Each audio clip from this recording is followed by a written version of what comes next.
You know how when every couple is dating, they sort of sit and dream together and say, this is the life we're going to have together. And you talk a lot about what your married life will look like, what kind of children you want, how many children you want. And this is something Danny and I talked about a lot when we were dating. And something we decided, we were like, okay, what we're going to do is we both had a heart for adopting a child. So we said the minute we get married, we're going to first adopt a child and then we'll have one biological child. We said our adopted child will be a daughter, and then we were praying and hoping that we'll conceive a son and have a son. Interesting thing that we didn't think of as naive young people was that life doesn't just pan out the way you plan it, right? So the first curveball that came our way is we got married, and then we realized that you have to wait for 3 years to adopt, to even apply for adoption in India. So we quickly pivoted and said, okay, let's now try to have a baby in the meantime, because I was already 31. I didn't want to wait till I'm 34 to then have a biological child.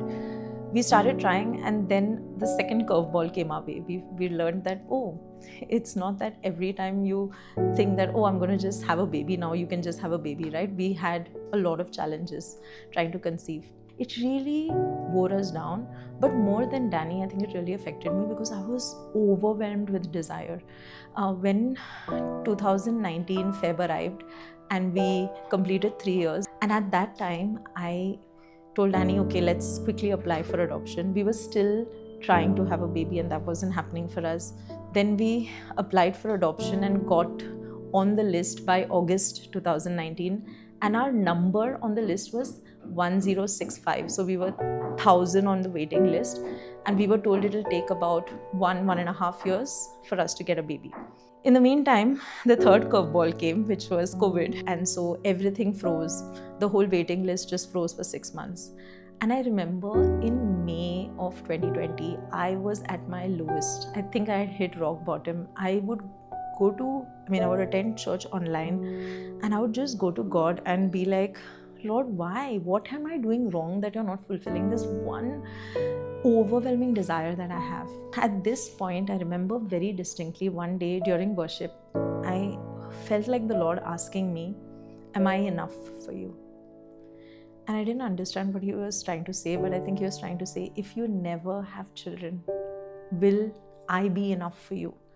I think Danny was a little more content with the situation that we were in. He was content in God, but I was struggling with my desire. And I felt God say, lay this desire on the altar. Just bring it before me, because I want to be your one overwhelming desire. I want to be everything. And until I am everything, you can't have anything else. And I remember that day in worship, just surrendering this desire and saying, Lord, if it happens, it happens. If you have no children in your plan for me, I will still love you. I will still worship you, and I will still stand and say, you are good, even if it hurts. I had that Abraham moment where I laid down my sacrifice, and I felt God give it back to me, because literally a week later, there was someone in church who led us to a fertility doctor, and she said, why don't you try out this doctor? And we were done with doctors by then. We were like, no, we can't see any more doctors. But this doctor said, you know what, you don't have to do IVF. You can perhaps take medication, and there's other routes of, doing this, and you don't have to go down that route. And why don't you try this other procedure called IUI? But she was very clear. She said the chances of this working is only 8% chance. And at this point, we said, okay, God is in this 8% chance, so we're going to give it a shot. So at the end of 2020, we tried IUI for the first time, and just prayerfully went for the procedure. And in the end of December 2020, 28th December was when I took a pregnancy test, and it was positive, and I found out that I'm pregnant with my son. And then he was born to us on 4th of September 21, which is like such a joyous, I cannot even explain the moment when I held him in my hand. I was like, this is a dream, right? I was sure that this will not happen, and now I hold him in my hands. He was born on September 4th, 21, and on March 4th, the day he turned 6 months old, I'll never forget. I had just laid him down to bed, And I came outside, and every day, like clockwork, I would check my number on the Kara website and what number we are at. And I just refreshed the website on my laptop, and the number was 82.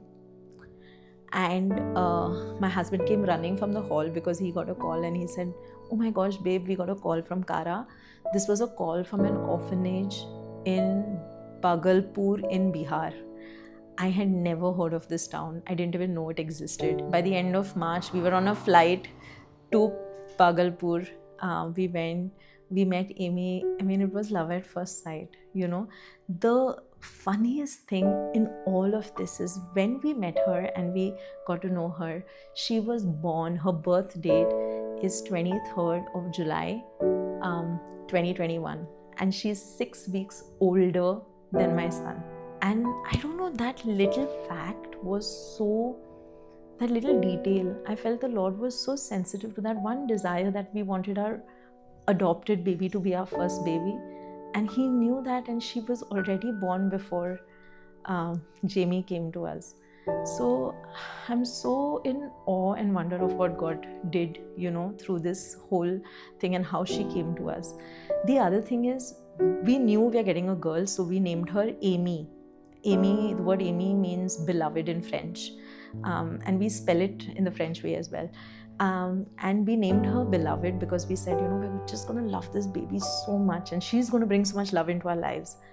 And when we went to the home, the home gives her a name, right, that they just temporarily call her.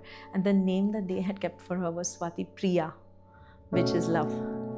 And that was another confirmation that God really had set her apart from before the time that she was born for us. And so from the time we applied till today, I've been writing a diary called Dear Amy, where every day I've been writing notes of, not every day, but regularly, I've been writing notes to her about how desired and wanted she's been.